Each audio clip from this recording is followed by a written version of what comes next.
여러분 화창한 주말입니다. 토요일에 신문 읽어주는 남자 김명준입니다. 말도 많고 탈도 많았던 제22대 국회의원 선거가 막을 내렸죠. 민심의 회초리는 매서웠습니다. 이제 승자든 패자든 앞으로 어떻게 할지 고민할 텐데요. 중요한 건 선거 기간 동안 국민을 떠받들겠다고 읍소했던 그 마음 변치 않는 겁니다. 지켜보겠습니다. 여러분과 함께하는 주말의 매일경제, 오늘도 힘차게 시작해 보도록 하겠습니다. 함께해 주실 네 분 소개해드리겠습니다. 강전의 국민의힘 노동위원회 부위원장, 장현주 민주당 법률위원회 부위원장, 성재준 여의도연구원 정책자문위원, 그리고 김진욱 전 민주당 대변인, 이렇게 네 분과 함께하겠습니다. 어서 오십시오. 네. 자, 여러분과 함께하는 주말의 매일경제, 오늘 신문을 관통하는 첫 번째 키워드 살펴보겠습니다. 깜짝 물음표입니다. 깜짝이냐? 아니면 또냐? 그거 많이 봤다는 얘기죠. 또? 뭐 이런 거예요. 깜짝? 또? 어떤 건지, 어떤 내용을 말하는 가 한번 보겠습니다. 그 전에 눈에 띄는 게 있더라고요. 오늘 신문, 아마 이게 주말에 많이 다뤄지는 코너잖아요. 한국일보에 또 화제가 되는 이 백예규 화백의 이 사람 코너인데 한번 볼게요. 아마 이번 총선을 한마디로 정리한 그림 아닐까 싶어요. 그래 한번 골라봤습니다. 한국일보 18면입니다. 윤 대통령의 옐로카드 내민 총선 민심, 제22대 국회의원 총선거, 이렇게 심판이 옐로카드, 투표용지처럼 보이는 이 옐로카드를 내밀고 있고, 윤 대통령 힘, 뭐 국민의힘을 상징하겠죠. 아, 그리고 또는 힘 빠졌다? 뭐 그런 거겠죠. 힘자를 넣었어요. 표정 안 좋아요. 뭐 당연하겠죠. 총선 결과가, 성적표가 그렇게 뭐 최악이라는 뭐 그런 말도 나오고 있습니다만, 어쨌든 이 한 장의 그림이 이번 총선에 이 총선을 딱 대변해 주는 거 아니냐, 그런 생각해 봅니다. 어쨌든 오늘 이 얘기를 시작으로 한번 오늘 얘기를 해보도록 하겠습니다. 앞서 이게 깜짝이냐 또 이랬잖아요. 이제 본격적으로 그 얘기를 해보도록 하겠습니다. 바로 조선일보 1면입니다. 좀 전에 윤 대통령 표정 안 좋았잖아요. 바로 그 얘기를 잠깐 다루고 있는데, 윤석열 대통령이 다음 주에 입장을 발표할 것으로 보여요. 아직 뭐 구체적인 날짜는 안 나왔습니다만 내주 초, 그러니까 뭐 월화 정도 되겠죠. 내주 초에 입장을 발표할 거다. 그래서 주말 사이에도 일정을 다 물리고 지금 뭔가 이 담화 형식 등등 내용 뭘 담을지 고민하고 있다, 이런 얘기 들려오고 있습니다. 그런데 우리가 주목해 볼 부분은 그 다음 줄이 아랫줄이에요. 보겠습니다. 총리의 권영세 비서실장 원희룡 검토하고 있다. 사실 총선 다음 날 한덕수 총리와 대통령 참모진들이 일괄 사의 표명했죠. 그 후속으로 지금 이런 인물들 하마평이 나오고 있는데, 총리의 권영세 이번에 용산에서 5호선 달성했죠. 비서실장이 원희룡 검토하고 있다. 그런데 다른 기사 보겠습니다. 조선일보 3면입니다. 그러면 총리 물망에는 또 누가 있느냐? 권영세 의원만 있느냐? 아니다. 새 총리 후보에 주호영, 김한길, 박주선도 거론된다더라. 지금 인물 보세요. 권영세, 주호영, 김한길, 박주선도 총리 후보군에 지금 하마평에 오르내리고 있다. 그런 기사예요. 그런데 하나 더 볼게요. 매일경제 4면이 있습니다. 매경 4면은 또 총리 나도 있다. 나 빼놓지 마라. 지금 그러고 있어요. 후임 총리 고심하는 용산, 주호영 앞서 나왔죠. 최중경, 이주영 등도 거론되고 있다. 저희가 한 판에 정리해 볼게요. 총리 후보군 물망 오른 사람 저희가 정리해봤습니다. 한 판 정리해볼까요? 얼굴 보여드리기가 제일 잘 보일 거예요, 여러분. 이름 글자보다는요. 권영세, 주호영, 김한길, 박주선, 최중경, 그리고 이주영, 박병원, 김병준, 홍준표. 와, 대박 사건이면 일단 여기까지 볼게요. 여긴 잠시 뒤에 일단 너무 다 공개해드리면 재미없으니까 여기까지. 총리 후보군 물망에 오르는 사람들 저희가 쫙 정리를 해봤는데, 장현주 부위원장님, 그래서 네. 앞서 저희가 키워드가 깜짝 물음표. 그거 대 또 물음표 이렇게 골라봤는데 장현주 부위원장님 보실 때는 이게 깜짝에 가깝습니까? 또에 가깝습니까? 사실 깜짝 카드라기보다는 재활용에 가깝다고 봐야 될 재활용. 것 아이고. 같습니다. 네. 사실 대통령실에서 아직까지는 공식적으로 뭐 총리 후보에 대해서 이야기가 나온 것이 없고 지금은 이제 언론들의 취재에 의해서 나오는 하마평에 불과하기 때문에 이게 뭐 단정적으로 무조건 총리 후보를 대통령실에서 생각하는 후보다라고 단정하기는 어려울 것 같긴 합니다. 그렇지만 만약에 이런 취재 내용들이 사실과 같다라고 한다면 국민들 보시기에는 그동안 계속해서 뭐 여러 가지 총리 물망이라든지 뭐 아니면 장관직이라든지 여러 인사의 하마평에 올랐던 분들이 다시금 올라가는 모습들을 볼 수 있다라는 측면에서는 국민들 입장에서는 뭐 새롭거나 깜짝 놀랄 만한 인사라기보다는 다시 또 그때 또 언급됐던 인사들이 다시 한번 언급되는 이런 정도에서 벗어나지 못할 것 같다라는 생각은 듭니다. 그런데 이번에 정권 심판론으로 보여주신 민심의 따끔한 회초리는 결국 대통령실의 국정기조를 바꾸라는 국민들의 엄중한 명령인 것이고요. 이 부분은 결국 대통령실에서 인사 쇄신으로도 보여줘야겠지만 저는 조직 개편도 있어야 된다라고 생각 들거든요. 당연히 이제 새 총리라든지 앞으로 뭐 비서실장이라든지 국무위원이라든지 이런 분들에 대한 인사 쇄신으로 국민들께 어떤 국정 기조를 바꾼다는 메시지 던져야겠지만 뭐 제2부속실 설치라든지 이런 식의 조직 개편들도 함께 따라와야 국민들 보시기에는 근본적으로 국정 기조가 전환되겠구나를 느끼실 수 있지 않을까 이런 생각 듭니다. 네.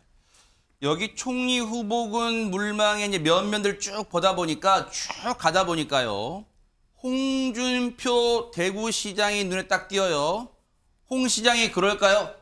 아니 대구시 잘하고 있는데 왜 나를 거기 끼어들어요? 할 수도 있는데 저희가 근거가 없는 거 아니에요. 이준석 이번에 당선이 초선에 들어갔죠. 사수 끝에 들어갔는데 이 SNS에 이런 얘기를 올려서 한번 보여드릴게요. SNS 보여드리겠습니다.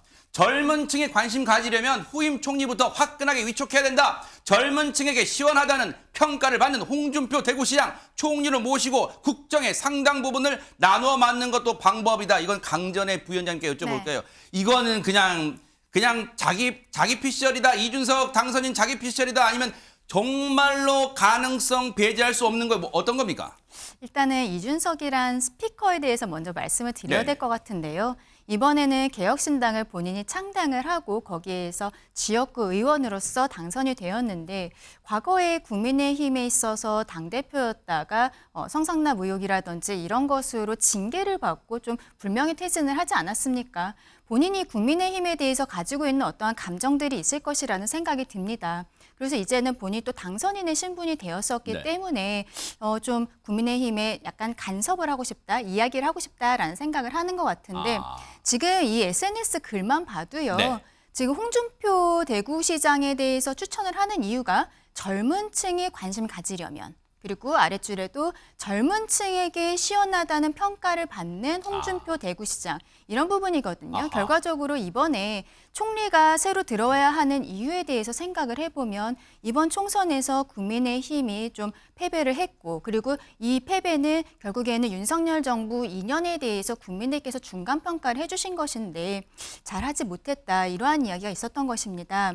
그렇다면 우리는 젊은 층뿐만이 아니라 사실은 남녀노소 누구를 가리지 않고 이번 총리로서는 여야 간의 협치를 더욱 열심히 잘할 수 있는 사람이 들어와야 되는 것이거든요.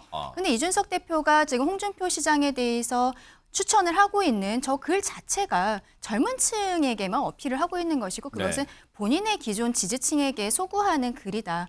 홍준표 대구시장도 분명 좋은 분이고 그리고 예전에 2017년에 문재인 정부가 시작을 하면서 당시에 전남도지사였던 이낙연 도지사를 지자체장에서 바로 총리로 이렇게 임명을 한 적이 있었거든요. 그렇기 때문에 뭐 절차나 이런 것들이 이상하지는 않습니다만 저는 개인적으로는 홍준표 대구시장께서 야당과의 협치에 있어서의 적합한 인물인지는 조금 의문이 있고 그리고 이준석 대표가 하고 있는 이 이야기도 어떠한 진정성 있는 이런 제안이라기보다는 본인이 이번에 당선이 됐고 본인의 젊은 층에 소구하기 위해서 이야기한 부분이 아닐까라고 생각합니다. 네. 어쨌든 이 홍준표 시장을 차기 총리로 후임 총리로 이준석 당선인은 공개적으로 SNS 통해서 화끈하게 한번 밀어줘야 되는 거 아니냐 이런 것도 좀 고민해봐야 되는 거 아니냐 이렇게 제시를 하고 있습니다. 그런데 요 얘기 나온 김에 총리 얘기, 후보군 얘기 나온 김에 김진욱 대변인께 여쭤볼게요. 기사를 보니까 김부겸 이번에 선대위원장이 자기가 총리에 거론되는 걸 어디서 들었나 봐요. 그래서 굉장히 불쾌하다. 혹시 그게 아니 총리 한번 해본 사람 나한테 다시 해보라는 거야? 나 지금 대권 나갈 건데 혹시 뭐 그런 것 때문에 불쾌하다는 거야? 왜 불쾌하다는 걸까요? 그런 건 아니고요. 일단 뭐 그게 하마평에 한번 올랐던 것 같습니다. 근데 김부겸 그 총리 같은 경우에는 이번에 상임선대위원장을 맡아서 이 윤석열 정부 심판에 앞장을 섰던 그런 네. 상황이고 앞으로 민주당원으로서의 역할을 다하겠다 이런 생각을 갖고 계신데 지금 이 국무총리를 뭐 바꾸고 비서실장을 바꾸고 이런 부분들을 뭐 지금 집권 여당의 몫인데 또 대통령이 고민해야 할 몫인데 이 부분에 대해서 마치 이 사람은 어때 저 사람은 어때 이거를 갖다가 그 야당에게 무슨 뭐 물어보는 것도 아니고 그냥 언론에다가 약간 이렇게 간보기성도 있다고 보세요? 예 흘려서 뭐 사람들의 평가를 한번 받아보는. 근데 이거는 굉장히 신중하지 못한 처사다. 앞으로 이런 식의 인사는 있으면 안 될 것 같고요. 지금 이번 총선에 민의가 뭐였냐. 대통령이 앞으로의 국정 운영 기조를 어떻게 바꿔갈 거냐 하는 걸 묻고 있는 것이고 그것에 대한 고민을 진중하게 해서 내놔야 될 건 또 대통령의 몫이다. 네. 그런 부분에 있어서는 지금 뭐 언급되시는 분들이 대통령실에서 나온 이름들은 아닐 것 같아요. 아마 여권이나 또 많은 이제 이 그 정치권에 있는 인사들이 이런 분들이 앞으로 총리 후보군 또는 비서실장 후보군으로 좀 나왔으면 좋겠는 거 아닌가라고 얘기하시는데 일단 지금 대통령이 뭐 다음 주 초에 입장을 발표하신다고 하니까 네. 그때까지는 기다려봐야 될 것 같습니다만 조금 더 폭넓게 네. 그 열어놓고 고민을 하실 필요가 있겠다라는 생각이 듭니다. 네. 어쨌든 지금 김진욱 대변님의 말씀을 약간 미루어 짐작해 보면 지금 거론되는 총리 후보군 에이 야당들 아이고 아니야 이렇게 막 하는 것 같긴 해요 분위기가. 그러면 앞서 제목 나왔잖아요. 새 총리 후보군에는 이러이러한 인물들이 물망에 오르는데 지금 또 중요한 게 용산 대통령 비서실장도 지금 중요한 자리예요. 그 기사를 다뤄보도록 하겠습니다. 중앙일보 1면입니다. 중앙일보 1면 대통령 비서실장 원희룡 유력 검토. 원희룡 뭐 후보하면 여러분 이 수없이 들으셨겠죠. 이 인천 계양을 해서 이재명 대표 맞붙었던 명룡대전의 그 당사자 원희룡 유력 검토한다. 다음 주 초에 입장 발표 그때 다음 주 초에 윤 대통령 입장 발표할 때 이런 인사들도 발표할지는 모르겠지만 그 형식은요. 어쨌든 이렇게 검토되고 있다. 하나 더 볼게요. 기사 동아일보 3면입니다. 그러면 비서실장 거론되는 사람은 지금 원희룡 전 장관밖에 없느냐 또 있습니다. 새 비서실장이 원희룡, 이상민 등 물망 야당의 반발이 변수가 될 것 같다 이렇게 얘기가 나오고 있는데 먼저 성재준 위원님께 갈게요.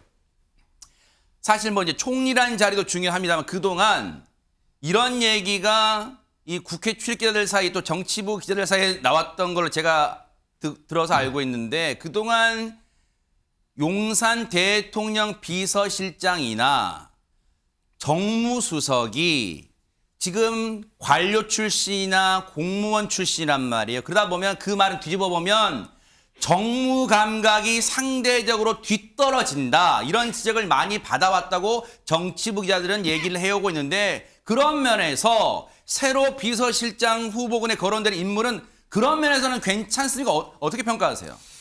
아무래도 이제 그 지금 얘기해 주신 것처럼 이간섭 비서실장이 됐거나 한호섭 정무수석 같은 경우는 다 공무원 출신 아니겠습니까? 그래서 좀 안정감은 분명히 있었던 것 같아요. 근데 이제 거꾸로 생각해 본다면 눈에 띄는 어떤 활약상이라고 한다면 약간 좀 고개가 또 가우뚱해지는 부분이 있습니다. 네. 거기에 이제 표현해가지고 정무 감각이 좀 떨어졌던 거 아니냐 이런 지적이 나왔던 것 같은데 네. 사실 이제 이번에 총선을 치르면서도 조금 아쉽다라고 생각되는 부분이 분명히 좀 있었습니다. 그러니까 조금 더 세련되게 조금 더 국민들한테 접근할 수 있는 방안이 많았을 것 같은데 뭐 윤석열 대통령과 정부가 추진했던 방향성 자체는 제가 봤을 때 큰 문제가 없음에도 불구하고 국민들이 거기에 대해서 소통하는 방식 이런 것들을 좀 지적을 했었잖아요. 그런 것들이 좀 정무 감각이 좀 부족한 거 아니냐라는 지적이 있었고 이번에 이제 또 비서실장으로 거론되시는 분들 같은 경우도 아무래도 그런 맥락에서 좀 지금 하마평에 오르는 게 아닐까 생각이 듭니다. 아하. 그래서 원희룡 지금 전 장관 같은 경우는 이번에 이제 그 이재명 대표랑 뭐 해가지고 결국에는 뭐 낙선하긴 했습니다만 네. 그럼에도 불구하고 그 입지나 아니면 정치적인 그런 어떤 무게감은 굉장히 저는 상승했다라고 보거든요. 근데 이제 또 야당 측에서는 이게 또 그 김건희 여사와 관련된 문제가 됐거나 특검 문제가 이슈가 있다 보니까 약간 좀 반발이 또 클 수도 있다라고 하는 지적이 있을 것 같은데 네. 뭐가 됐든 간에 제일 중요한 거는 이제 협치 아니겠습니까? 아하. 그래서 민주당 쪽에서도 이제 요구하는 바가 있을 것이고 국무총리 같은 경우도 아까 전에 김부겸 전 이제 그 또 총리 같은 경우는 불쾌하다까지도 얘기를 네네. 하셨는데 너무 그렇게 막 서로가 막 감정적으로 갈 문제는 아닌 것 같아요. 좀 이제 협력을 하면서 협치를 하면서 비서실장이 됐거나 총리가 됐거나 잘 좀 인사가 되기를 바라는 마음입니다. 우리 김진욱 대변인님이 추가 발언 요청하셨는데 이 가운데도 뭐 혹시 뭐 좀 마음에 안 드시는 후보군이 있으신 거예요? 왜 추가 발언 요청하셨어요? 그 원희룡 그 지금 이제 전 장관이라고 할게요. 이제 네. 선거가 끝났으니까 원희룡 전 장관 같은 경우에 국토부 장관을 했지 않습니까? 네. 국토부 장관 시절 작년입니다. 불과 딱 1년 전인데 장관 시절에 양평고속도로에 문제가 있을 때 본인이 일타 강사를 자임했어요. 그리고 나서 민주당에게 날파리 선동이라는 정치 공세를 합니다. 그리고 이 그 양평고속도로를 백지화 시켜놨거든요. 그 이후에 지금 아무런 이 진척이 진행되고 있지 않습니다. 근데 지금 이 원희룡 전 장관 같이 김건희 여사님에 대한 호위무사 역할 아니면 이 대통령실의 호위무사 역할을 자임하게 되면 앞으로 이 여당과의 관계는 또 어떻게 될지 모르겠지만 진짜 거열을 형성하고 있는 야당과의 관계에서 협치의 노력을 하겠다는 의지가 있는 것인가 이런 부분에 굉장히 의문을 가질 수밖에 없어요. 이번에 원희룡 장관이 이재명 대표하고 경합을 했기 때문이 아닙니다. 그거는 이미 선거로 끝난 얘기고 앞으로 대통령실이 가져가야 할 모습, 이 모습이 과연 어떻게 비춰질 것인가 하는 부분에서는 굉장히 부정적일 것이다. 이런 말씀 드리려고 했습니다. 네. 사실 언론 입장에서는요. 이 인사기사, 즉 누가 어느 자리에 간다 이 인사기사를 쓴다는 게 상당한 부담이에요. 왜? 맞추면 본전이지만 혹시 상당히 어긋나면 굉장한 부담이 될 수 있는 게 바로 인사기사인데 과연 어떻게 될지 일단 이런 인물들이 하마평에는 오르고 있습니다. 어찌 될지 한번 결과는 지켜볼게요. 못 참겠당? 저게 뭐예요? 못 참겠당? 저게 당, 물이 당자잖아요? 정당할 때 당자잖아요? 어머, 뭘 못 참겠대요? 어떤 당이 그걸 얘기하는 것 같아요. 그 얘기 해보도록 하겠습니다. 바로 국민일보 일면입니다. 총선 참패 여당 내부에서 국정 쇄신하라 요구가 분출하고 있다. 어머, 그러면 저 키워드가 지금 민주당 얘기가 아니라 국민의힘이 지금 못 참겠당 한다는 거잖아요. 지금 국정 쇄신하라 요구가 분출한다는 거예요. 안철수 이번 당선인 분당 갑이죠. 안철수 의원 총리 참모 자진 사퇴해야 일단 뭐 앞서 한덕수 총리 등은 사퇴 의사는 밝히긴 했습니다만 어쨌든 일부에서 최상병 사건 특검 목소리도 여권 내부 야권에 나오는 건 당연하지만 여권 내부에서 나오고 있어요. 관련 얘기 좀 들어보시고 이어가 보도록 하겠습니다. 이번 총선 결과를 바탕으로 국민 질책을 정말 겸허하게 받아들여가지고 인사도 인사지만 국정 기조를 전면적으로 혁신하고 대전환이 필요하다고 봅니다. 네. 내각도 그러면 일괄 사의 표명 총리만이 아니라 다 해야 된다고 보십니까? 네, 그렇습니다. 그래서 아예 거의 조각 수준에서 다시 시작해야 된다. 네. 그중에서 어떤 업적이 있는 사람 같으면 계속 일을 시킬 수도 있을 것이고 네. 전혀 아니라고 생각되면은 바로 경질해서 정말 능력 있고 유능한 깨끗한 사람으로 바꿔야 됩니다. 강전의 부위원장님께 여쭤볼게요. 글쎄요, 이런 표현이 어떨지는 모르겠습니다만 지금 안철수 의원 입장에서는 사실 이제 시쳇말로 그거예요. 어깨에 지금 뽕 들어갔어요. 어깨에 힘 들어갔단 말이에요. 지금 이번에 당선된 어려운 선거지만 당선돼 살아왔어요. 그러다 보니까 지금 국정 쇄신하라는 목소리를 내놓고 있는데 근데 느낌이 기다렸다는 듯이 성토한 그런 느낌이에요. 아무래도 안철수 당선인의 경우에는 원래부터 국민의힘 계열에 있었던 분이 아니기 때문에 본인이 다음번 대선에 있어서 대권 주자로 발돋움하기 위해서는 지금부터 차별화를 해야 된다라는 생각을 갖고 계신 게 아닌가라는 생각이 좀 들고요. 근데 이제 표현이 조금 더 강하게 나오신 부분은 있습니다만 좀 전체적으로 봤을 때도 이번 총선이 결국에는 국민들께서 윤석열 정부에 대한 중간 평가를 하셨고 거기에 있어서 지금까지 잘 하지 못했다라고 이제 보셨던 거 아닙니까?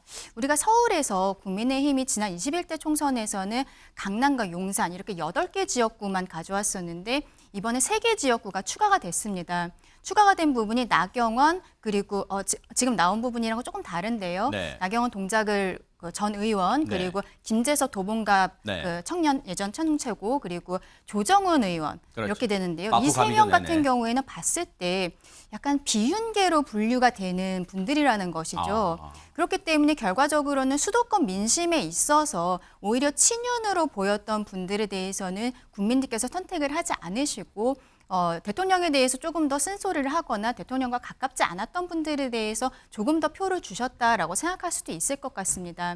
이런 것들을 봤을 때 결과적으로는 전체적으로 어떤 전국에 있어서 인사를 통한 쇄신의 모습을 보여야 되는 부분은 저는 분명히 있어야 된다 생각하고 그러한 의미에서 지금 한덕수 국무총리와 비서실장 그리고 대통령실의 수석 비서관들이 지금 다 사표를 제출을 했는데 네. 아직까지는 누구누구를 수리할지는 나와 있지 않거든요. 네. 근데 저는 안철수 당선인이 하고 있는 이야기에서 내각 총사퇴도 이야기하시는데 내각 부분에 있어도 저는 변경은 좀 있어야 된다는 생각을 갖고 있습니다. 누구는 잘했고 누구는 못했다 뭐 이러한 이야기들도 있을 수 있지만 전체적으로 봤을 때 윤석열 정부가 2년 동안 국민들 눈높이에 맞지 못했다라고 이번에 국민들께서 평가를 해주신 것이거든요.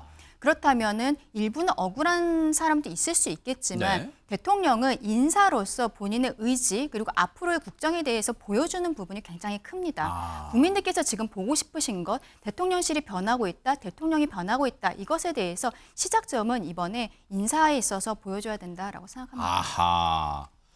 그렇게 볼 수도 있겠어요. 뭔가 확고한 의지는 바로 인사 아니겠느냐 그런 말씀이세요. 동아일보 오면 기사 보겠습니다. 동아일보 오면입니다.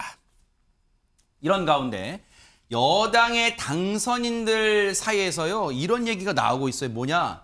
특검법 지금 민주당이 주도해서 이 요구하는 특검법 무조건 반대할 수 없어. 어허 뭐예요 이게? 분위기 변화, 기류 변화가 느껴지는 발언들이잖아요. 일부에서는요. 김건희 특검법에 대해서도 전향적 자세가 필요하다 이런 얘기를 하고 있고 지금 친윤계인 윤재옥 원내대표 지금 당분간은 이제 당대표 권한대행 체제를 하고 있죠. 양당 원내대표가 상의할 일이라고 일단은 선을 긋고 있는 분위기인데 관련해서 얘기 좀 들어보시고 이어가 보도록 하겠습니다. 최상병 관련한 법이나 특검이라든가 또는 네네. 이태원 관련한 것들은 사실은 너무 당연하고 미루고 거부할 이유가 없는 것들 아니겠어요? 이번 국회 임기 안에도 빨리빨리 정리를 하고 가는 것이 좋겠다 이렇게 봅니다. 민주당 주도로 조만간 최상병 특검법 그러니까 표결 처리에 나설 것 같은데요. 국민의힘이 이거에 대해서 어떤 입장을 보여야 된다고 생각하세요? 저는 저 개인적으로는 찬성입니다. 아, 찬성하십니까? 예. 그럼 찬성표 던지실 계획이세요? 저는 그렇습니다. 아, 그래요? 공교롭지만 사안마다 안철수 의원, 안철수 당선인의 발언이 자주 등장하죠. 앞서 제가 말씀드린 것처럼 상당히 당내 위상도 높아졌다는 걸 이걸로도 우리가 좀 체감할 수 있을 것 같아요. 지금 언론들이 사안마다 계속해서 안철수 의원, 안철수 당선에게 연결을 하고 있는 거예요. 자, 보세요. 조선일보 사면 보고 하나 더 보고 우리 장현주 부위원장님께 질문 드려볼게요. 조선일보 사면입니다. 총선 후에 첫 이슈는 최상병 특검이 되지 않겠느냐. 여당 일부에도 조금 전에 들으신 것처럼 찬성하는 분위기입니다. 장현주 부위원장님. 야당만 주장했던 특검 이제는 여당에서도 이제 이런 기류가 나오고 있고 그 중심에 또 안철수 의원 무게감이 높아진 위상 높아진 안철수 의원도 찬성표 던지겠다고 아예 공개적으로 인터뷰에서 밝혔어요. 이거는 이제 특검은 거스를 수 없는 대세가 혹시 된 겁니까? 사실 두 가지 측면에서 봐야 될 것 같은데요. 일단 국민의힘에서 이제 특검법을 거부할 명분이 있나 이 측면입니다. 그동안 국민의힘에서는 이 부분이 총선 전에 총선용을 위한 특검법이다. 정치적인 공세다. 이런 취지의 명분으로 거부해 왔었는데요. 이제 총선은 아시다시피 막을 내렸습니다. 이제 그렇다면 민주당이 또는 이제 범야권이 총선용으로 특검법을 발의하고 있다라는 이야기 더 이상 국민들께 통할 수가 없는 이야기가 되었습니다. 그리고 두 번째로는 네. 이번 총선에서 보여주신 국민들의 이 정권 심판론에 대한 또 거대한 물결들이 있었거든요. 그 부분들을 생각해 본다라고 한다면 이번 정권 심판론이 힘을 받았던 여러 가지 장면들이 있습니다. 복기를 해보자면 여러 큰 장면들이 있었는데 그 중에 하나가 바로 이 최상병 특검법이었고 그리고 이제 이종섭 전 장관의 도주대사 논란 이런 부분들도 정권 심판론에 크게 불을 지핀 면이 있습니다. 이런 부분들을 생각해 본다라고 한다면 집권 여당으로서도 이제 더 이상 최상병 특검법 또는 이제 나머지 특검법에 대해서도 기류가 바뀔 수밖에 없다라는 생각 들고요. 그리고 아시다시피 이제 22대 총선이 끝나면서 22대 국회의원들의 당선자들은 나왔지만 아직까지 그러니까 5월 말까지는 21대 국회의원들의 임기가 계속되거든요. 그러네요. 네. 그리고 이제 최상병 특검법 같은 경우에는 지난해 10월에 이미 패스트트랙에 올려진 이후에 이번 4월 3일에 본회의에 자동 부의가 된 상태입니다. 네. 그렇다면 지금 현직 그 국회의원들의 임기가 남아있는 5월 말까지 그러니까 5월 안에 본회의에서 통과될 가능성이 분명히 있거든요. 네. 통과되고 그다음에 대통령이 이번에는 거부권을 행사하시기가 굉장히 어려울 것이다. 이런 전망도 덧붙여 보겠습니다. 아하, 네. 어쨌든 지금 얘기만 들어도 여당, 더 나아가서 대통령실도 뭔가 큰 압박감에 시달리는 것 같은 그런 형국이에요. 그런 가운데 조선일보 이면 기사를 좀 보도록 하겠습니다. 조선일보 이면입니다. 여당의 중진들도요. 내각 총사퇴해야 한다. 이런 목소리를 내고 있고 천막 당사 때 정신으로 돌아가야 한다. 우리가 많이 들어보긴 했어요. 박근혜 대표 때 천막 당사 그 얘기를 하는 것 같은데 성재준 위원님께 여쭤볼게요. 시청자분들이 들어는 봤는데 천막 당사 많이는 들어는 봤는데 과연 천막 당사 그때 정신이라는 게 대체 뭘 얘기하는 겁니까? 일반적으로 저희가 이제 천막 당사라고 하면은 17대 총선 앞두고 2004년도에 이제 한나라당 상태가 굉장히 안 좋지 않았습니까? 당시 이제 대선 자금 관련된 또 뭐 수사 등등 해가지고 찻대기 당이다 뭐 이런 이제 별명까지도 있어가지고 총선 예측 결과가 50석도 안 나올 수 있다 뭐 이런 얘기가 나왔었습니다. 근데 당시 이제 그 박근혜 이제 대표가 아주 이제 결단을 내려가지고 낮은 자세로 가겠다라고 해서 천막에다가 당사를 실제로 만들었고 거기서 실제 이제 당대표 주도해가지고 여러 가지 회의도 이루어졌었거든요. 저 모습인가 봐요. 네, 그래서 그 결과는 50석도 안 될 것 같다라고 했지만 17대 총선에서 121석을 한나라당이 그때 가져갔었습니다. 저는 여기서 굉장히 중요한 포인트가 이 천막 당사, 천막 정신이라고 하는 것이 지금의 이제 그 국민의힘한테도 해당이 될 수 있는 얘기겠지만 민주당 또한 마찬가지로 저때 상황을 꼭 기억해봐야 된다고 저는 말씀을 드리고 싶어요. 네.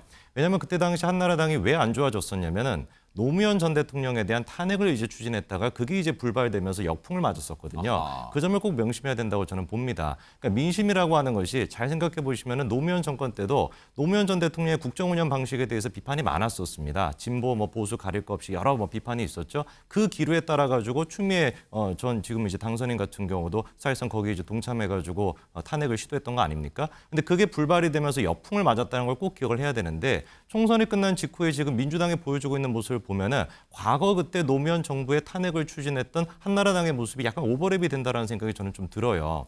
총선에 그때 계속 논란이 됐던 게 뭐였습니까? 민생 아니었습니까? 네. 대파 논란부터 시작해가지고 뭐 쪽파도 들고 나오시는 분도 계셨고 여러 가지 논란이 있었습니다. 정말로 민생을 생각했다라고 한다면 지금 상태에서 특검을 추진해야 될 것인지 대파랑 쪽파에 대해서 얘기를 할 것인지 그거를 저희가 좀 생각해봐야 될 것 같아요. 네. 정말 진심으로 민생을 생각한다? 글쎄요. 제가 봤을 땐 최상병 사건에 대해 가지고 뭐 특검을 하겠다 이렇게 지금 뭐 밀어붙이고는 있습니다만 국정조사라고 하는 방법도 있습니다. 그리고 또 수사기관을 통해서 수사도 할 수 있습니다. 그런 것들을 다 제쳐놓고 특검을 한다라고 하는 것이 단순히 특검을 총선용으로 쓰는 것 이상으로 이재명 대표를 또 사법 리스크를 또 무마시키기 위한 또다시 정치적으로 쓰는 건 아닌지 좀 지적을 하고 싶습니다.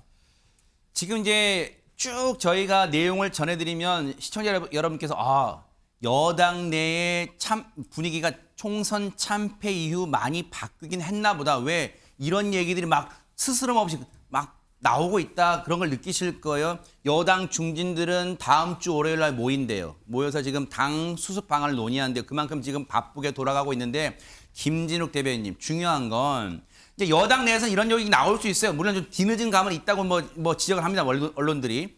그런데 중요한 건 여당 내에서 이런 얘기 막 자성의 목소리, 쇄신욕이 나오는데 앞으로 대통령의 국정 운용 방향이 지금 내주 초에 윤석열 대통령의 말을 통해서 어떻게 될지가 제일 최대 관건 아니에요? 어떻습니까? 그렇습니다. 핵심은 대통령이 변하느냐, 어떤 방향으로 변하느냐, 뭐 이런 거 아니겠습니까?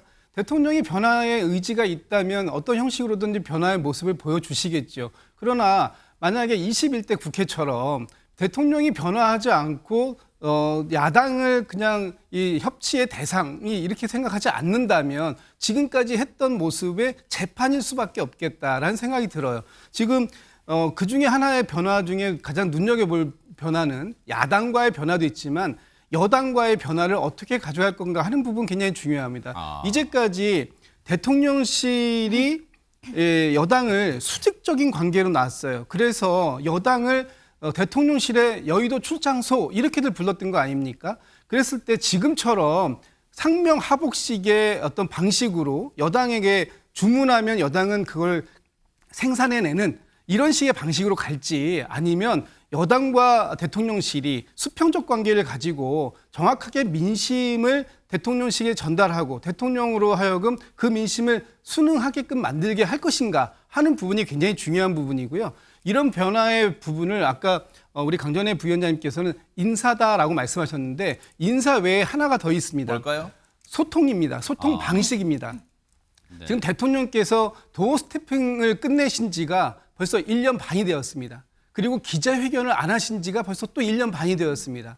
이번에 그 다음 주에 어떤 방식으로 하실지는 모르겠지만 입장 표명을 지난번처럼 기자들 아무도 없는 곳에서 참모들만 앉아 있는 상태에서의 담화문 발표 방식?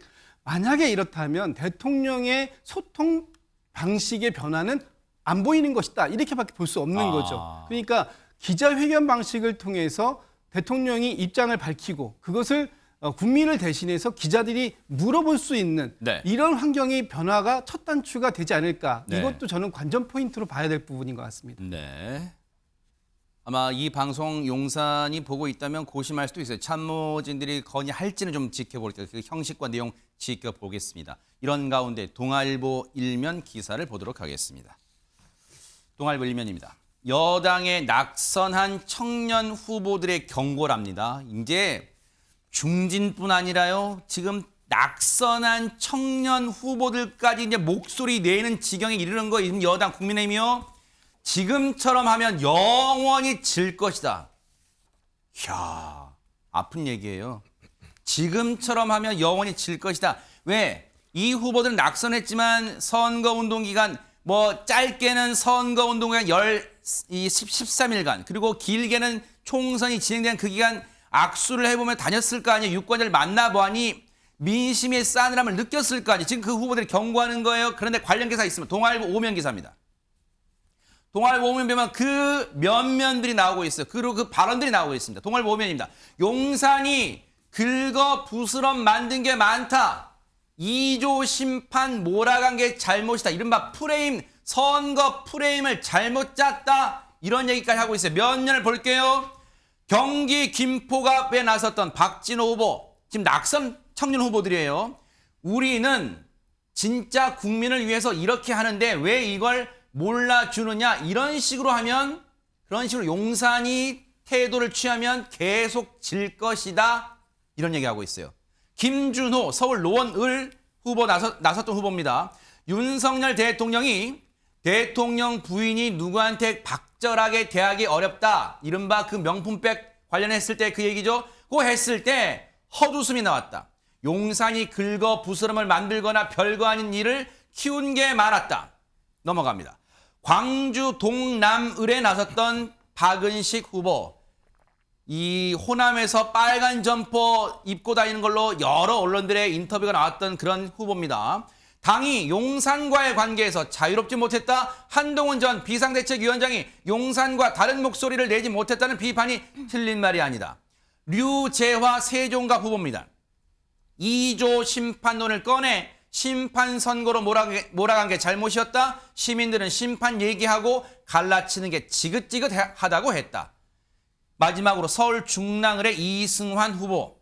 영남 위주의 지도부가 수도권 선거를 아예 몰랐다. 이슈 대응이 늦었다. 의사결정 라인에 수도권 중도 청년을 잘 아는 사람을 세워야 한다. 이렇게 정말 사자후를 하고 있습니다. 강전의 부위원장님 좀 뼈 아프시겠지만 이 낙선한 청년 후보들의 외침 어떻게 들으셨어요? 지금 나와 있는 청년들뿐만이 아니라 사실은 낙선한 후보들 모두가 다 비슷한 생각 갖고 있지 않았을까라고 생각을 합니다. 기본적으로 다만 이제 청년들이 먼저 목소리를 내기 시작하고 거기에 대해서 당과 이제 정부에서 쇄신하는 모습을 보여야 된다라고 생각을 하는데요. 네. 조금 아까 이제 동아일보 오면 다시 한번 돌려봐 주시면은 네네. 여기에 대해서 2조 심판 몰아간 게 잘못이다. 이러한 어떤 총선에 있어서의 전략적인 부분들 그런 것들 아마 총선 백서를 작성을 하면서 다시 한번 검토가 되겠지만 여기에 대해 한동훈 비대위원장 체제가 들어왔을 때 12월 26일에 들어왔을 때 뒤돌아 생각해 보면은 당시에 사실 한동훈 이외에 다른 카드도 거의 없었다라고 봐야 되는 거 사실일 것 같습니다. 네. 한동훈 비대위원장 체제가 시작이 되고 총선에 거의 원톱 체제로서 진행이 되었는데 민주당 같은 경우에는 사실 이재명 대표가 혼자서 처음에 진행을 하다가 중간에 이해찬, 김부겸이라는 전 총리, 민주당의 큰 어르신들께서 공동선대위원장으로 함께 하셨었거든요. 그리고 그 가운데 김부겸 전 총리의 저는 역할이 굉장히 컸다고 생각합니다. 이재명 대표가 공천 과정에서 보여줬던 모습들 그리고 일종의 뭐 막말이라든지 사법 리스크라든지 이런 부분들에 있어서 김부겸 전 총리께서 어떤 국민들의 눈높이에 맞는 행동들, 양문석 후보에 대해서 직접적으로 말씀하신 내용들 이런 것들이 중도층에 그래도 민주당의 어른이 이런 것들을 잡아주고 있구나라고 보셨을 수 있거든요. 하지만 국민의힘은 어떻습니까? 이번 총선 과정에서 어떠한 어른도 나타난 적이 없습니다. 결과적으로는 여의도에 처음 왔던 한동훈 비대위원장이 혼자서 이걸 끌어온 것이고 공동선대위원장으로 들어와 있었던 나경원, 안철수, 원희룡 이런 분들도 물론 윤지혁 원내대표를 포함해서 본인의 지역구에서 뛰어야 되는 상황들이었었거든요. 그렇다면 저는 지금 총선 전략이 잘못되었다 뭐 이런 것들에 대해서 이제는 청년들이 저런 이야기를 하는데 국민의힘 보수층의 어르신들이 전 나설 때라고 생각을 합니다. 이번 인사 쇄신에서도 그렇고 당의 쇄신에서도 그렇고 어른들께서 앞으로 나아가야 할 방향에 대해서 그리고 어떤 전략적인 부분들에 대해서 조언이 반드시 필요한 순간이다라고 생각을 합니다. 이렇게 3040 낙선 이번 총선에 나섰다가 낙선한 국민의힘의 3040 청년 후보들뿐 아니라 앞서 잠깐 나왔죠. 총리 후보군 물망에 올랐던 홍준표 시장도 최근에 요 며칠 잇따라 아주 쓴소리, 쓰다는 쓴소리 표현을 좀 능가해요. 굉장히 강한 어조로 지금 자리에서 물러난 한동훈 전 비대위원장을 비롯한 당에 쓴소리를 하고 있는데 그 얘기 잠깐 짚어보고 장현주 부위원장님 얘기 좀 들어볼게요. 상대당 얘기긴 하지만 좀 의미가 있을 것 같아요. 보겠습니다. 홍준표 대구시장이 최근에 SNS에 쭉 적었던 내용이에요. 역대급 참패를 받아들이고 당정에서 책임질 사람을 신속히 정리하라. 2017년 경남지사를 사퇴하고 탄핵 대선 출마했다. 내가 그렇게 지금 자기 얘기를 하는 거예요. 2017년에 그런 어려운 결정하고 탄핵 때 대선 출마했다. 그렇게 살린당이다. 내가 이런 길을 걸어왔어요. 막 그런 거예요 지금. 깜도 안 되는 한동훈, 이거 센 발언이에요. 깜도 안 되는 한동훈이 정치 아이돌로 셀카를 찍다 말아먹었던 굉장히 센 발언이잖아요. 사실 이제 시 중에서 쓰는 이제 그런 표현 같은 걸 쓰잖아요, 지금. 문 믿고 사냥개 되어 우리 모질게 짓밟던 애다.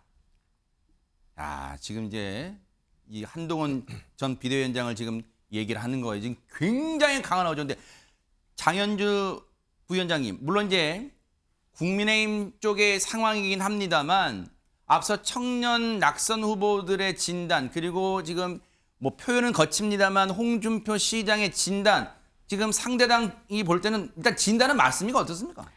일단 국민의힘의 이번 참패를 놓고 벌써 여러 가지 이야기들이 나오는 것 같고요. 또 각자의 또 처한 위치에 따라서 내용들이 조금씩은 또 미세하게 다르다라는 느낌도 받을 수 있습니다. 굉장히 아픈 얘기일 것 같아요. 특히 이제 용산 대통령실에서 듣기에는 참으로 아픈 이야기들이 뭐 홍준표 시장뿐만 아니라 여러 이제 젊은 그 낙선인들 사이에서도 지금 나오고 있는 것 같은데요. 저는 절반은 내용이 맞지만 절반 정도는 내용이 빠져 있는 것 아닌가 이런 생각 듭니다. 그러니까 뭐 이른바 정권 심판론이 이번 선거의 큰 물결이었고 그렇기 때문에 대통령실을 향해서도 그리고 한동훈 비대위원장을 향해서도 왜 용산과 차별하지 못했냐라는 부분에 대해서 지적 얼마든지 나올 수 있다라고 생각합니다. 그런데 한 가지 좀 절반 정도 빠져있는 부분들은 그렇다면 국민의힘 내부에서 그동안 왜 목소리를 내지 못했는가에 대한 물음입니다. 사실 정권 심판론이 이렇게 거세지도록 그리고 용산 대통령실과 국민의힘이 차별화를 하지 못하는 모습에 대해서는 야권뿐만 아니라 언론에서도 그리고 수많은 전문가들이 많이 지적을 해오셨거든요. 그런 부분에 대해서 그동안은 왜 귀 기울이지 못하고 내부적으로 이 부분을 시정할 기회들을 여러 번 실기했어 왔는지 이런 부분에 대한 반성들도 있어야 된다 생각 들거든요. 네. 이번 패배에 대해서는 사실 국민의힘 내부에서도 서로 남 탓을 할 게 아니라 본인들의 잘못부터 따져가는 것 이것부터 저는 시작을 해야만 국민들 보시기에 국민의힘이 정말 진정으로 반성하고 다시금 책임 있는 집권 여당으로 나아갈 수 있겠구나라는 기대를 품어보실 수 있지 않을까 이렇게 생각합니다. 네. 오늘 제가 이렇게 뵈니까 이 네 분 중에 이제 표정이 극명히 갈려요. 뭐 당연하겠지만 우리 강전의 부위원장님하고 우리 성재준 연구위원님은 표정이 좀 무거워요. 그리고 우리 장현주 부위원장님하고 김진욱 대변님은 즐겁지만 표정 관리하고 계세요. 좀 그런 게 역력해요. 이 극명하게 이번 총선 성적표가 이 스튜디오 내부에서 좀 느껴지는 게 아닌가 그런 생각이 듭니다. 어쨌든 결과는 나왔지만 진단을 해보는 것도 중요하게 지금 신문을 통해서 한번 의견들, 이 말씀들을 들어보는 거예요. 그런 가운데 앞서 이제 제가 동아일보 일면과 동아일보 오면을 통해서 여러 가지 진단들을 이제 보여드렸고 앞서 우리 장현주 부위원장님도 남의 당이긴 하지만 만시지탄 아니냐 이제 그런 얘기도 해주신 거예요. 일단 세계일보 기사 갈게요. 세계일보 기사 보면서 쭉 다른 분들 의견도 들어볼게요. 그러다 보니까 지금 당이 바빠요. 국민의힘 바쁩니다. 조기 전대냐 새 비대위냐 갈림길 선 여당 국민의힘 얘기를 하고 있는 거예요. 앞서 말씀드렸죠. 다음 주 월요일 날 15일 날 4선 이상 당선자 간담회를 갖습니다. 말은 간담회지만 표정이 안 좋겠죠. 무겁겠죠. 당을 어떻게 수습해야 되느냐 그런 걸 논의하겠죠. 관련해서 얘기 들어보시고 이어가 보도록 하겠습니다. 대표님 조기 전당대회로 가냐 아니면 비대위 체제로 전환하냐 이 지금 두 가지 방법 놓고 얘기가 많은 것 같은데 모든 이 수습 방안에 대해서 중진 의원들과 상의하고 또 필요하다면은 당의 당선된 분들하고 논의를 해서 결정을 하겠습니다. 4선 이상 중진들이 모인다고 해서 글쎄 뾰족수가 나올지는 모르겠어요. 물론 제가 뭐 예단하는 건 아닙니다만 성재준 의원님 물리적으로 지금 국민의힘 입장이 전당대회를 막 격식 갖춰서 전당대회를 할 수 있는 거예요? 아니면 또 비대위로 가는 게 맞아요? 아니면 어떤 새로운 인물 당대표를 추대하는 게 맞아요? 어떤 게 나을 것 같으세요? 이게 상당히 좀 어려운 질문입니다. 그래서 이제 어떻게 결론이 날지도 사실 양쪽의 의견이 너무 비등비등하다 보니까 쉽지가 않은데 전대 같은 경우는 아까 얘기하신 것처럼 또 현실적인 또 문제가 있을 수도 있고요. 그리고 또다시 이제 계파 갈등 같은 게 또 심화가 될 수 있는 그런 여지도 있습니다. 비대위를 또 하자라고 하니까 지금 이제 이준석 대표 체제부터 시작해가지고 현재 지금 비대위까지 당이 무려 5번 가까이나 지금 벌써 변한 상태거든요. 굉장히 또 변화가 많은데 또 비대위 체제로 가냐 또 이러면은 약간 좀 안정성이 떨어질 수 있다 보니까 양측의 지금 의견이 굉장히 좀 비등비등한 상태입니다. 근데 뭐 제 사견을 좀 곁들여가지고 말씀을 드리면은 지금 시점에서 같은 경우는 전당대회로 가는 거는 내부 분열을 좀 너무 심화시킬 수도 있다라고 하는 염려는 저는 좀 더 크다라고 보고요. 그렇기 때문에 약간 좀 눈에 띄지 않다라고 표현할까요? 어느 쪽에도 좀 속해 있지 않은 중립적인 분을 좀 모셔와가지고 비대위 체제로 가는 게 저 개인적으로는 좀 낫지 않을까라는 생각이 있습니다. 네.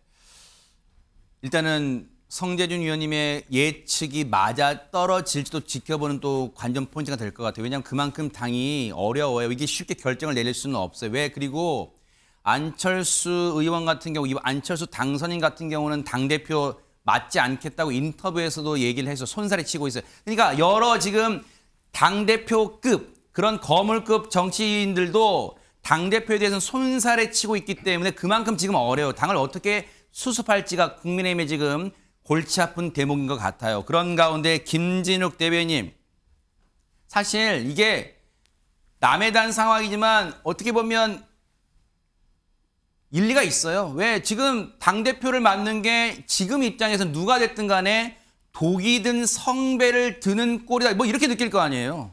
그렇습니다. 예전에 저희 민주당에서도 이런 그랬었죠. 상황들을 네네. 참 많이 겪어봤습니다. 네네. 저도. 그래서 지금 상황을 어떻게 수습할지에 대해서는 이제부터가 이제 논의의 시작 단계이기 때문에 국민의힘에서 잘 정리를 해야 될 건데 여기서 가장 중요한 포인트가 하나 있습니다. 뭘까요?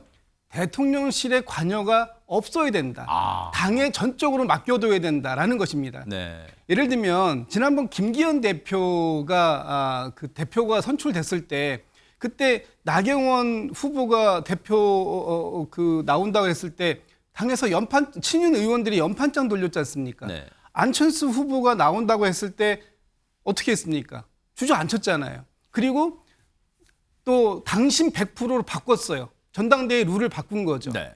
당신 민심을 묻게 되어 있던 걸 당신 100%로 바꿨어요. 이런 식의 관여가 있으면 안 된다. 네. 전적으로 당에 맡겨놔야 되는데 지금 이 상황을 어떻게 할지는 잘 모르겠습니다만 저는 조기 전대로 가야 된다고 봅니다. 왜냐하면 지금 당이 안정되는 가장 빠른 길은요. 정상적인 리더십을 만들어주는 겁니다. 지금 비대위라는 것은 당원들이 만든 게 아니에요. 일부 의원들 또는 그때는 또 용산 대통령실의 의견이 100% 반영된 거 아닙니까? 한동훈 비대위원장 온 것도 그렇고 한동훈 비대위원장이 김건희 여사 문제를 제기하자마자 당신 그만둬라고까지도 비서실장이 와서 직접 얘기했다는 거지 않습니까? 이런 식의 당의 그 지도 체제를 대통령실이 관여하게 되면 필패한다. 앞으로 힘들 것이다라고 보는 거죠. 그래서 네. 이제는 당원들에게 믿고 맡기고 당원들이 조기 전대를 통해서 새로운 리더십을 당원 전체의 의견을 모아서 네. 세우는 것이 가장 빠른 수습책일 것이다 이렇게 봅니다. 이런 가운데요. 이건 예고 드릴게요. 질문을 강전의 부위원장님과 그리고 성재준 위원님께 드릴게요. 왜냐하면 다른 두 분은 남의 당에 대해서 조금 말씀하셔서 곤란할 수 있으니까 이 기사에 대해서는 그렇게 드릴게요. 뭐냐? 바로 이 기사입니다. 동아일보 오면 기사예요.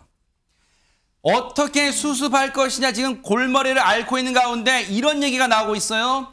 당을 수습할 구심점 못 찾는 여당 30대 김재섭 대표론까지 나오고 있습니다. 이번에 도봉갑에서 당선됐죠. 사실 여기는 인재근 의원이 쭉 재선까지 했던 민주당의 텃밭이라고 부를 수 있는 곳에서 도봉갑에서 살아 돌아온 게 아니라 지금 초선된 거예요. 험지라고 국민의힘에선 여겼던 곳인데 김재섭 의원 당선인이 이제 도봉갑에 탄생했습니다. 그러다 보니까 초선 배지를 이제 아직 달진 않았지만 당선되자마자 당내에서는 30대 김재섭 대표론까지 나오고 있어요. 이거는 강전의 부위원장님과 성재준 위원님께 여쭤볼게요. 일단 네. 강전의 부위원장님. 네.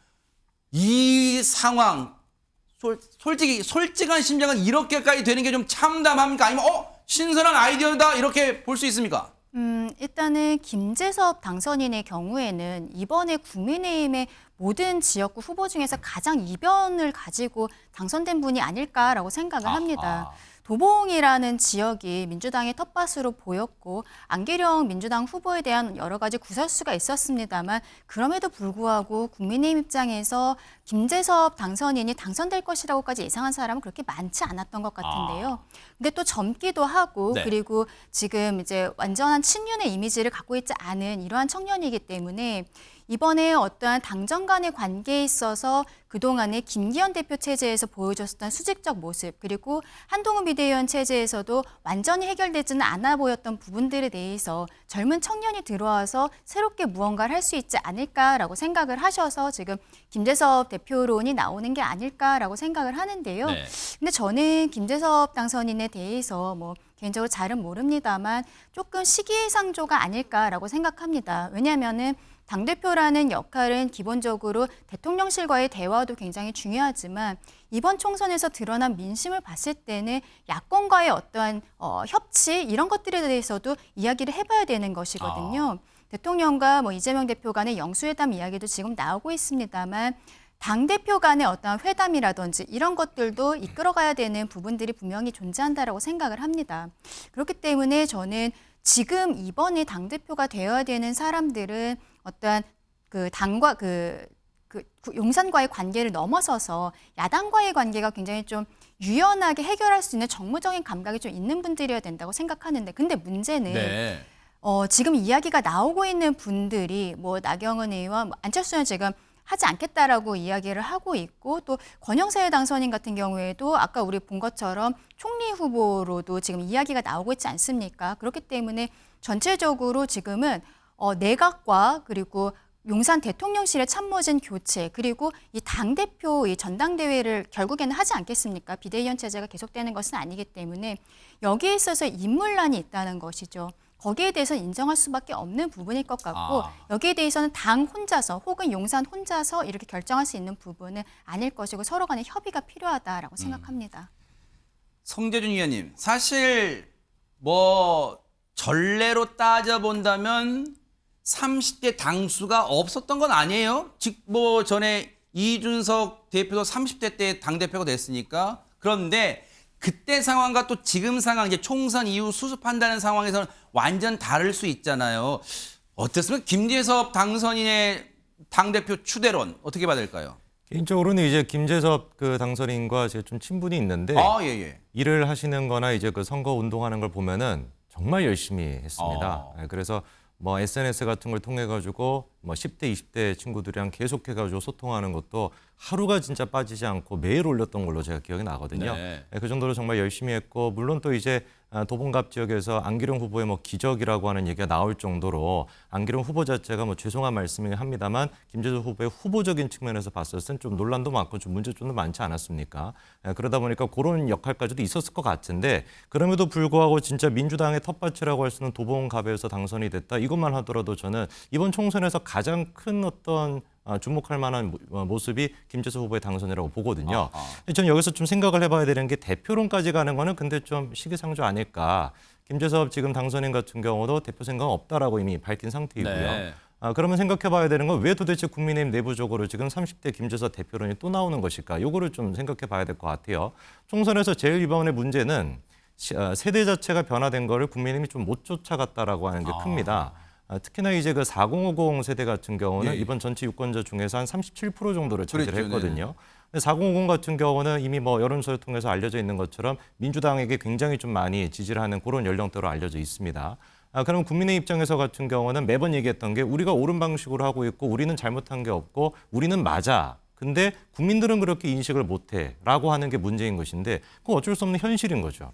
우리가 아무리 맞는 얘기를 하고 우리는 틀린 게 없다라고 해도 국민들이 그렇게 인식한다라고 한다면 이거 바꿔야 되는 거 아니겠습니까? 그러다 보니까 4050 세대가 어떻게 보면은 세대 교체가 돼 있는 상태에서 국민의힘이 취했어야 되는 거는 2030 세대를 중심으로 한 세대 개편이 좀 필요했던 것인데 그런 부분에서 국민의힘이 총선을 좀 부족했다라고 저는 봅니다. 그래서 김재섭 후보 같은 경우 당선인 같은 경우도 지금 대표론으로 나오는 것도 그런 맥락으로 보는데 한 가지 이제 좀 시기상조라고 말씀을 드린 건 현재 지금 야당 상태를 봤을 때 모든 것들을 지금 정쟁의 도구로 쓰겠다라고 사실 다짐하고 있는 것처럼 저는 보이거든요. 조국 대표 같은 경우도 벌써 뭐 탄핵을 운운하고 있고 한동훈 지금 이제 전 위원장부터 다 지금 뭐 특검하겠다라는 거 아닙니까? 이런 상태에서 야당과 굉장히 좀 세밀하고 굉장히 좀 전략적으로 접근할 수 있는 사람이 필요한데 그런 면에서는 좀 아직까지 당대표는 시기상조다라는 생각입니다.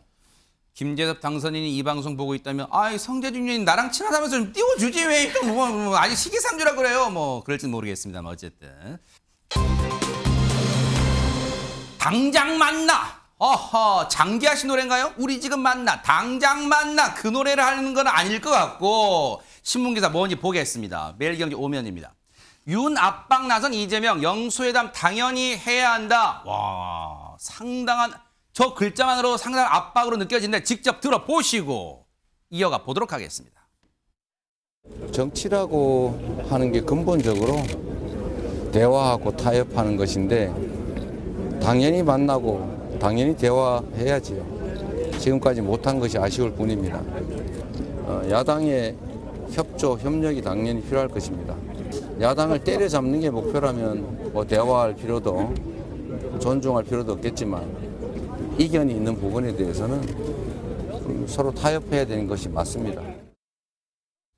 네, 당연히 만나야 한다. 영수회담, 뭐 요즘 영수회담이 뭐 예전 뭐 표현이다 해가지고 구시대 산물이다 해가지고 안 쓰긴 합니다. 어쨌든 영수회담 당연히 해야 된다. 동아일보 기사 하나 더 보고 우리 장현주 부위원장님께 여쭤볼게요. 자, 동아일보 1면입니다. 여야 영수회담이 이제 필요하다. 대통령실은 그런데 아직 결정 못했다.